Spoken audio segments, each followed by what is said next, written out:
सभी दोस्तों को नमस्कार। मार्केट की बात करते हैं, शेयर बाज़ार की बात करेंगे, कैनरा बैंक की बात करते हैं, कैन बैंक की बात करते हैं। दोस्तों स्टॉक प्राइस 600 के ऊपर कारोबार कर रहा है। ज़बरदस्त तेज़ी रही है पिछले 2-3 साल में कैनरा बैंक में। शेयर प्राइस में ज़बरदस्त तेज़ी रही है। जिन्होंने निवेश किया है, इन्वेस्टमेंट किया है और बीच में जिन्होंने झूला है तो स्टॉक ऊपर की तरफ ही आया है। अप डाउन रहा है, बट ये कि 3-4 साल में अच्छा रिटर्न दिया है निवेशकों को कैनरा बैंक ने। अब इसके चौथी तिमाही के नंबर्स आने वाले हैं, Q4 FY 24 के नंबर्स आने वाले हैं। साथ में बैंक के द्वारा डिविडेंड भी दिया जाने वाला है। तो कैनरा बैंक में एक बड़ा अपडेट है, न्यूज़ है, खबर है, स्पिल्ड। तो जिनके पास कैनरा बैंक है, आने वाले दिनों में स्पिल्ड होगा स्टॉक और कम प्राइस में दिखेगा रिकॉर्ड डेट के अनुसार। और इसका वीडियो अपलोडेड है, स्पिल्ड का जो न्यूज़ था, अपडेट था, अपलोडेड है और इस वीडियो में भी बात कर लेंगे। तो जिन्होंने निवेश किया है, इन्वेस्टमेंट किया है, स्टॉक ऊपर की तरफ है और जिन्होंने बीच में झूला है शेयर प्राइस में, कहने का मीन्स ट्रेडिंग या फिर ट्रेड किया है, तो स्टॉक में एक तेज़ी बनी है। और पिछले 2-3 साल का रिटर्न ये लगभग 200 से बढ़कर 600 तक पहुँच गया। दोस्तों एक साल की बात करते तो दुगना हुआ है, 93% का रिटर्न है। कैनरा बैंक में आपने फिक्स डिपॉजिट किया तो 6-7% का रिटर्न मिला होगा, लेकिन शेयर ने जो रिटर्न दिया अभी तक का 93% का रिटर्न दिया है। 291 रुपये 35 पैसा इसका 52 की लो है और 624 रुपये 75 पैसा इसका हाई बना है। तो बाजार से कमाई होती है, बट ये कि समय देना पड़ता है दोस्तों। और कैनरा बैंक की बात करें, PSU बैंक है ये, और पिछले 2-3 साल में अच्छा रिटर्न दिया है। 200 से बढ़कर ये 100 के आसपास से बढ़कर 2020 में ये 100 के आसपास था, बढ़कर ऊपर की तरफ पहुंच गया है 600 के आसपास। जो चौथी तिमाही के नतीजे आने वाले हैं उसकी बात सबसे पहले कर लेते हैं। बैंक की बोर्ड मीटिंग है और ये जो बोर्ड मीटिंग होने वाली है 8 मई 2024 को।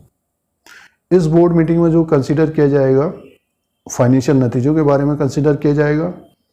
तो उसमें देखना पड़ेगा कि इंटरेस्ट इनकम में कितना इम्प्रूवमेंट होता है, प्रॉफिट का क्या अपडेट आता है, और specially gross NPAs, net NPAs तो पिछले 1-1.5 साल से काफ़ी कम हुए हैं।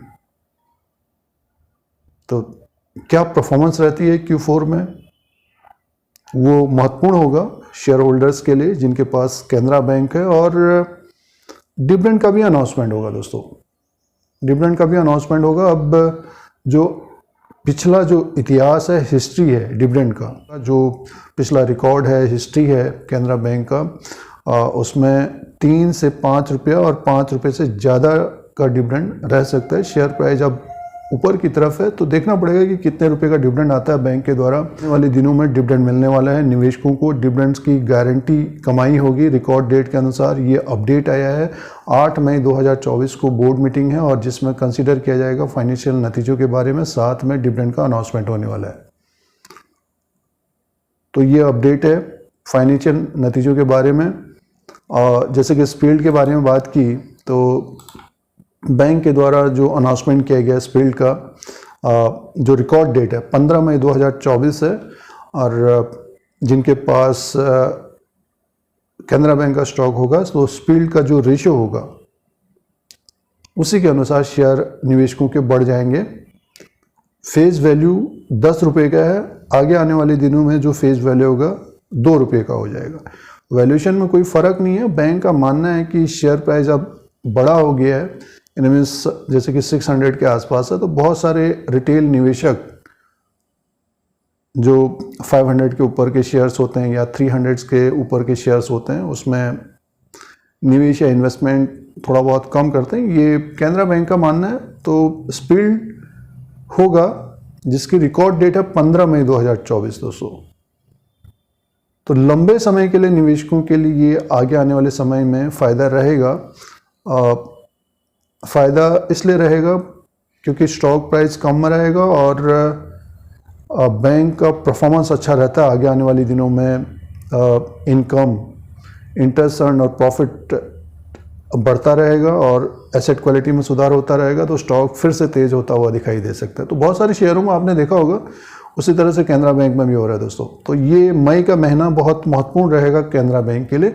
स्टॉक प्राइस अपने टॉप में ही कारोबार कर रहा है। कैनरा बैंक का जो मार्केट कैप है 1,12,032 करोड़ का है। फेस वैल्यू अभी 10 रुपये का है और इसका जो बुक वैल्यू है 400 के ऊपर का है। डिविडेंड यील्ड 1.94% का है। EPS बढ़ रहा है पिछले कुछ समय से। प्रॉफिट आ रहा है 80 का है। ROE 17 का है और इसका जो P रेशियो है 7.64 का है। इसका जो लास्ट क्वार्टर का रेवेन्यू था 35,630 करोड़ का था। प्रॉफिट बैंक का 3,738 करोड़ का था। तो 3,738 करोड़ का लास्ट क्वार्टर में प्रॉफिट था दोस्तों। तो चौथी तिमाही के नतीजों में देखना पड़ेगा कि क्या परफॉर्मेंस रहती है और एसेट क्वालिटी का क्या अपडेट आता है, ये महत्वपूर्ण रहेगा। उसी के अनुसार फिर शेयर आगे चलेगा और स्टॉक भी देखिए स्पीड हो जाएगा। तो नतीजे अच्छे होंगे तो स्टॉक फिर थोड़ा बहुत तेज होता हुआ नज़र आ सकता है आने वाले दिनों में। और निवेशकों के शेयर भी बढ़ेंगे दोस्तों, जिसमें देखिए डिविडेंड का फ़ायदा होता है और शेयर बढ़ेगा तो फिर और फ़ायदा रहेगा। तो ये कैनरा बैंक का लेटेस्ट अपडेट है, जिसकी बोर्ड मीटिंग है 8 मई 2024, जिसमें फाइनेंशियल नतीजे का अनाउंसमेंट होगा, डिक्लेयर होंगे, साथ में डिविडेंड का अनाउंसमेंट होगा।